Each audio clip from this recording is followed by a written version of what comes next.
Mbava amin'ny fanatanjahan-tena tsy totosan'ny lalao manasa-dalana fiadinany tompon-dakan'i Madagasikara eo amin'ny sokajy kade latsaky ny 12 taona ao anatin'ny taranja handball zany mpilalao folo tokoa no amarinina ny resaka taona zany satria dia tsy maintsy latsaka ny 12 taona no mandray anjara ao anatin'ity lalao ity ny enina tamin'izy ireo dia voamarina fa mihoatra ny 12 taona avokoa ny taonan'izy ireo tsy nahafaly ny mpilalao anefa izany fihetsika izany. Nofoanan'ny federasionina ny lalao manasa-dalana fiadinany tompon-dakan'i Madagasikara ho an'ny sokajy kade. Tokony ho tanterahany tolakandro io ny lalao manasa-dalana saingy noho ny savorivory tetsy amin'ny lapan'ny fanatanjahantena dia tsy totosa izany. Araka ny fantatra dia nisy mpilalao nampia ihany taonany. Nanapa-kevitra ary ny federasionna fa tsy maintsy atao ny fanamarina taona. Komisionna manokana izay natsangan'ny federasionna no niandraikitra sy nijery ireo mpilalao ayaina ireo. Mpilalao folo ary no tsy maintsy no amarinina ny taonany. Voaporofo ara-tsy ansa hoy zareo avy eo amin'ny federasionna fa ny enina tamin'ireo folo no amarinina dia efa nihoatra taona avokoa. Araka ny fitsipika amin'ny feny faninanana napetraky ny federasionna dia maty avokoa ireo lalao rehetra nataon'ilay ekipa izay nilalaovan'ireo ankizy mihoatra taona ireo.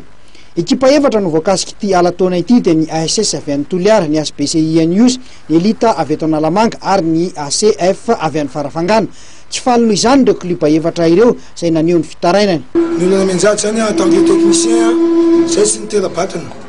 tsy niteraka fanahy fa nitera-batana mitondra an'ilay ankizy zay dia rehefa tonga de Antananarivo zay mianto tena, mianto koa zay déplacement, mianto koa zay sakafo, restauration, mianto koa zay hébergement. Tsisy ataon'ny fédération rehefa fitiavana an'ilay handball hoe ampiroborobo an'ilay handball dia miezaka zay tonga eto. Maromaro ny cas eo cas par cas amin'ilay hoe fangalara taona moa zany ny tena hipazena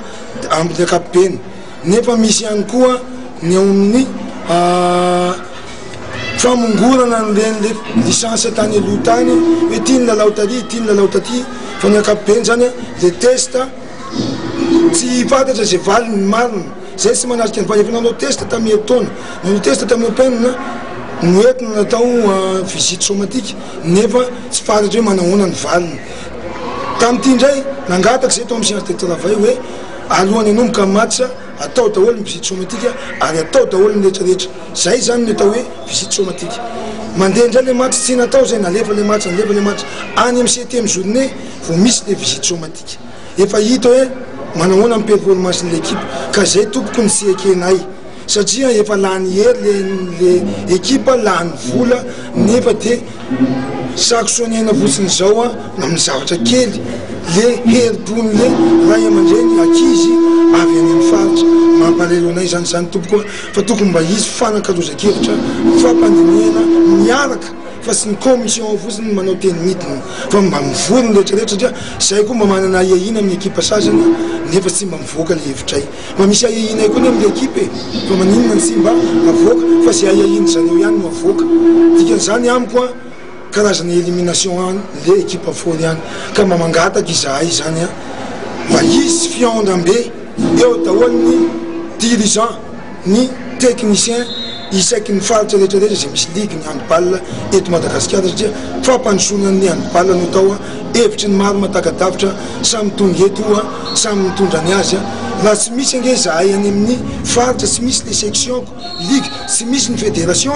fa maninony zahay ny atao amin'izao. Niakatra teo ambony kianja avokoa ary ireo ekipa telo voakasika ity ala-taona ity izay mbola nanantena fa hiatrika ny lalao manasa-dalana. Noho izany dia tsy afaka nitanterahana intsony ny lalao manasa-dalana araka ny fanapahan-kevitry ny federasionna. Niditra tsehatra ary ny mpitandro ny filaminana naly ireo ankizy teny ambony kianja.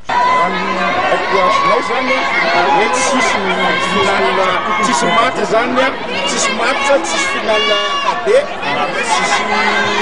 tsisy demi-finale cadet tsisy finale cadet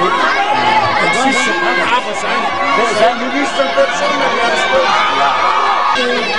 ary nanana problème zany fampiresaka fédération zany zahay fampiresaka fédération zahay hoe ao namarina izy ty misy ny fédération eto zany zahay io miandro ny fanapahan-kevitry ny fédération de olon-dehibe zay fampiresaka fédération miandro n'izay fanapahan-kevitry zay zany zahay ato fa raha n'izay zany raha zay zany nihenina eto fédération zay zavatra tenenin'ny chef zay rehefa niandra tato zay olon-dehibe zahay fampiresaka amin'ny fédération io de ao namarina zany izy ty andeo atao fédération de mbola hivory zahay ho izy de avy eo zahay ary mety miganso anareo de avy eo zahay mandray n'le fanapahan-kevitry fa hatreto aloha zahay ankizy tezana reto ajanona eto sy hanimba ininona reto tsy amina problème inona fa desera zatakinany fetaketo mandrapa mahavita amizay raha ny fédération zay aiza moa zao président nandereo zany zany atao amin'ny fédération nanendy baiky zay ary maninona zay tsy tenen'ny fédération satsi raha sefa tsy tsika ro manao raha eto zahay zany midehibe ampiandrasinety zahay de mbola tsy mitena lay zany mamoramora anazy angamba monsieur le député tsy manina nareo tao manko miresaka tamy tao fa le décision faran'zay sy vany ohatrany hoe misy resaka midina avy any any ministère de hoe foana zany tsisy finale fa de amy dimy championnat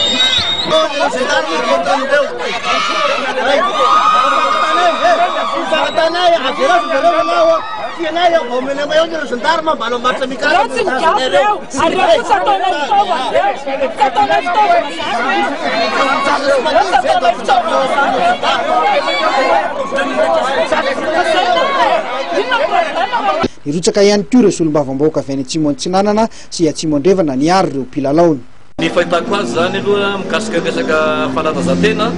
dia fitaizana azy io dia anjara andraikitry ny mpitondra eo niveau fédération no mitaizan'ny tanora malagasy dia zahay solombavam-bahoaka koa dia manana andraikitra goavana koa isaky ny fatra mitaizan'ny tanora amin'ny lafin'ny sport ka misy zavatra tena tsy dia tena mazava loatra fiveran'ireo club avy any amin'ny faritany reo zay zany mila renina manaraka hoe inona marina ny fepetra tokony apetraka amin'ny fiatrenan'ny fifaninanam-pirenena ohatrany tony satria lasa manimba ny toetsain'ny malagasy ny malagasy le izy mahakasika ity olana ity ihany nefa dia nijoro vavolombelona ny mpilalao ray avy eo amin'ny elita zay nitondra ny kopinaterahany sy ny bokim-pianakaviana misy ny anarany ity zazalahy ity ary voambara ao fa dia ara-dalàna aloha ny taonany raha ny voalazany ity bokim-pianakaviana ity